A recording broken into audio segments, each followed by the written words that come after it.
Hey, I get a lot of questions on how to stop lifting when it comes to watercolors. If you are tired of your gels lifting with watercolors and art inks, today's video I show you some of my do's and don'ts when it comes to using watercolors and art inks. If you don't already know, water leaves moisture, hence the cause of your gels lifting. That is why the recommendation is always to let these type of products to completely dry before putting any kind of gel on top. When it comes to these types of product, there is so much more to knowing how to apply them.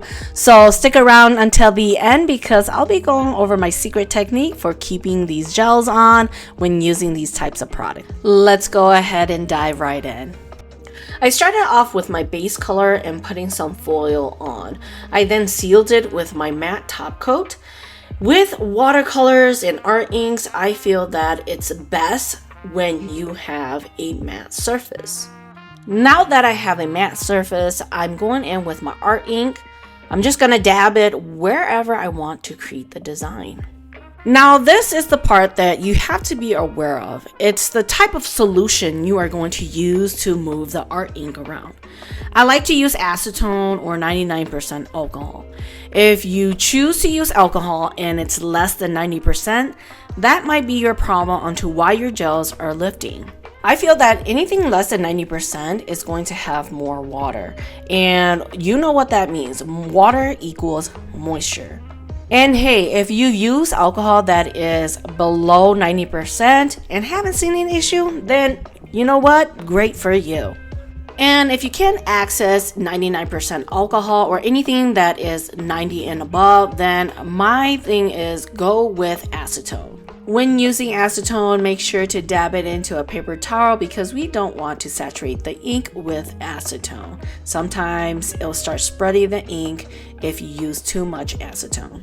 Now that I'm satisfied with my design, I'm going in with a sheer white to dim down the design. I'm going to add a bit of dimension to the design, so I'm going in with this watercolor palette. How I use it, I put a bit of water in it and I start to stir to activate the pigments. When I use this palette, I don't dab my brush in the middle because that's where most of the waters are. I get the colors from the highest point, like the corners, because it has the least amount of water in it. As I'm laying this color down, you'll see the water that it has on it. Taking the same brush, I'm going to dry the brush because I want to start removing that puddle of water from this color. Taking a little bit of acetone, I'm just going to move this color around to my liking.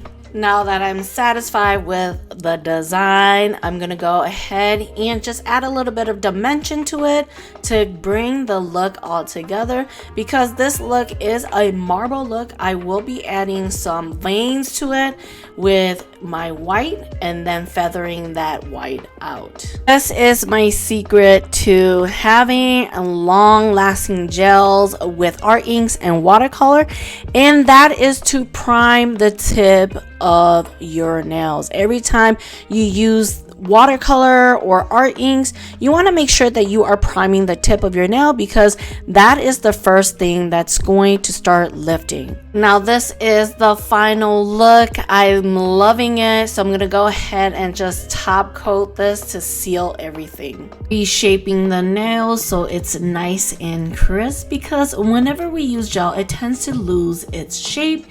And no, it doesn't affect the seal of the gel because when we cure gel, it retracts a bit. One final wipe and this is how it is looking. I wanted to show you guys my thumb because I did it a week ago and I had the no lift and the watercolor is still looking pretty good. Let me know if you try any of these tips out. And as always, if you enjoyed this video, make sure to give it a thumbs up. And if you have any questions, leave it in the comments below. And I'll see you guys in my next video. Bye.